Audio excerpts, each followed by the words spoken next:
এই এপিসোডে আমরা মাইক্রোসফট ওয়ার্ডে কিভাবে ফুটনোট এবং বিবলিওগ্রাফি দিতে হয় তা শিখব। আমার সঙ্গেই থাকো। আমি সাদন সাদিক এবং ফার্স্টে আমরা দেখব কিভাবে ফুটনোট আর এন্ড নোট দেয়। তো এন্ড নোট আর ফুটনোট দেওয়ার জন্য আমরা ফার্স্টে উপরের বাম পাশে রেফারেন্স ট্যাবে যাব। এখানে দেখব আমাদের ইনসার্ট ফুটনোট বলে একটি অপশন আছে। সো আমরা একটি টেক্সট সিলেক্ট করব যেটাতে ফুটনোট দিব। মনে করি happiness equal to sharing divided by tension, এটা নিয়ে একটা কমেন্ট করব। সো এখানে ইনসার্ট ফুটনোট দিব, তারপর এখানে কমেন্ট করব দিস ইকুয়েশন ইজ ইমাজিনারি, অর্থাৎ এই ইকুয়েশনটা কাল্পনিক। ওকে, তাহলে আমার এই ইকুয়েশনটা নিয়ে কমেন্ট করা হয়ে গেল, অর্থাৎ ফুটনোট দেওয়া হয়ে গেল। এবং খেয়াল করে দেখবো এখানে 1 লেখা আছে এবং 1টা ফলো করলে আমরা এখানে দেখবো যে দিস ইকুয়েশন ইজ ইমাজিনারি, অর্থাৎ আমরা যেন ট্র্যাক রাখতে পারি। এরপরে যদি আমি এই ইকুয়েশনটা নিয়ে কমেন্ট করতে চাই তাহলে আমি এটা সিলেক্ট করব ইনসার্ট ফুটনোট, তারপর বলবো দিস ইকুয়েশন ইজ রিয়েল, তার মানে ইকুয়েশনটা হচ্ছে আসল। তাহলে আমরা এখানে 2 নম্বর ট্র্যাক করে বলতে পারবো যে এইটা সম্বন্ধে কমেন্ট করা হয়েছে। সো এভাবে ইজিলি আমরা ফুটনোট অ্যাড করতে থাকবো এবং এটার নাম্বার হতে থাকবে এবং লাস্টে যে জমা হবে। এরপর দেখবো হচ্ছে এন্ড নোট। মনে করি আমি এই 10 মিনিট স্কুল ট্রেডমার্ক এটা নিয়ে কিছু একটা লিখতে যাচ্ছি এবং ফুটনোট দিয়ে আমি একদম সাথে সাথে দেখাতে যাচ্ছি কিছু একটা। তো আমি দিব ইনসার্ট এন্ড নোট এবং এখানে দেখবো এখানে আই লেখা আসছে। আই না, বেসিক্যালি এটা হচ্ছে রোমান হরফে 1। তারপর এখানে লিখবো হচ্ছে TMS লিখলাম। আমি যদি এখানে যাই এটা নিয়ে কিছু লিখতে চাই তাহলে এখানে দিব ইনসার্ট এন্ড নোট, এখানে আইটি আসবে ফর্মুলা।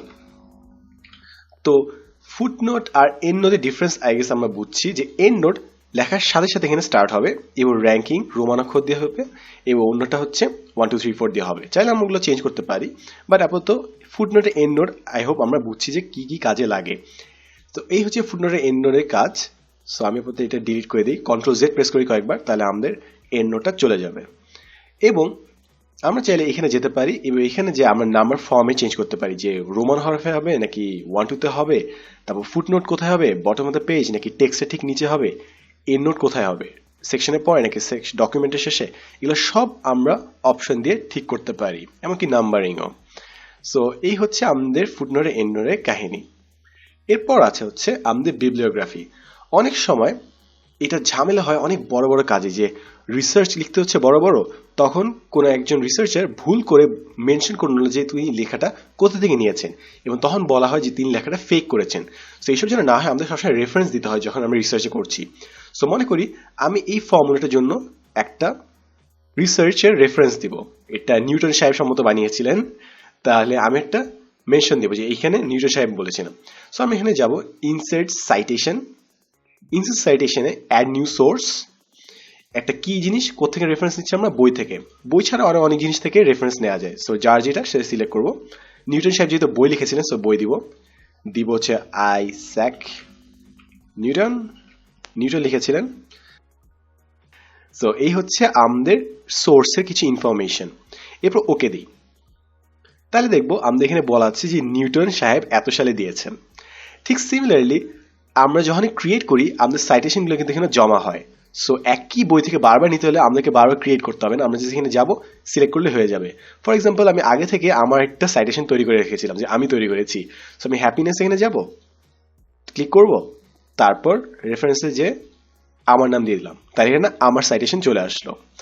এবং মজার জিনিস হচ্ছে পুরো লেখা জুড়ে তো আমরা অনেক সাইটেশন দিই, অনেক অনেক অনেক, তো সবগুলো আবার একসাথে লেখা অনেক ঝামেলা। সো এই জন্য থাকে হচ্ছে বিবলিওগ্রাফি। সো আমি এখানে ক্লিক করলাম, বিবলিওগ্রাফিতে যাব, বিবলিওগ্রাফির বিভিন্ন ফরম্যাট আছে, আমি এটা ক্লিক করলাম অথবা এটা, এবার বুম, আমরা যা যা রেফারেন্স দিয়েছি সবগুলো এখানে এক ক্লিকে চলে আসবে। অর্থাৎ আমরা ইনসার্ট সাইটেশনে যে আমরা যতবার অ্যাড নিউ সোর্স দিব সবগুলো কিন্তু এখানে জমা হতে থাকবে একটার পর একটা, এবং যখন আমরা বিবলিওগ্রাফি দিব একসাথে কম্পিউটার সব মনে রেখে ইনসার্ট করে দিবে।